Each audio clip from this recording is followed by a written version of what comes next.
چه خبرها؟ امروز برنامه سبزی پلو با ماهی.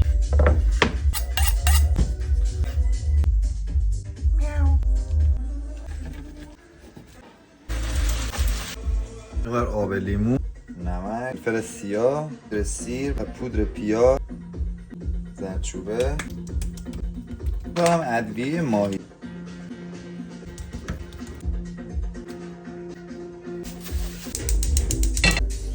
سبزی پلویی داریم: تره، گشنیز، شوید، شنبدیله و جعفری.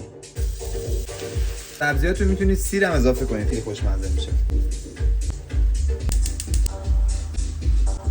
اون آبش که افتاد دودن دیگه زیرش خاموش میکنیم، یه تفسیریز و تمام. یه 2 قاشق اضافه میکنیم، نمیریزیم دیگه، ما بقیه رو نیاز داریم. سیب زمینی، تحریک کنجد،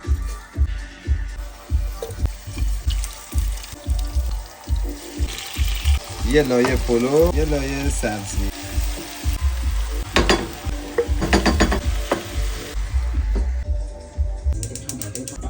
مقدار آرد، مقدار نمک، فلفل به سیر. به روز خوابوندم بچه ها. آرد میزنیم و از سمت گوشت میزنیم توی روغن.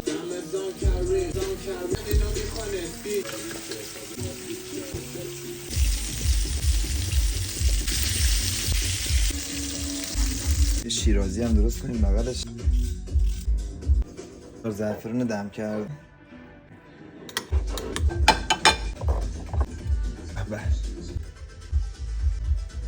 اینم از ماهی ها.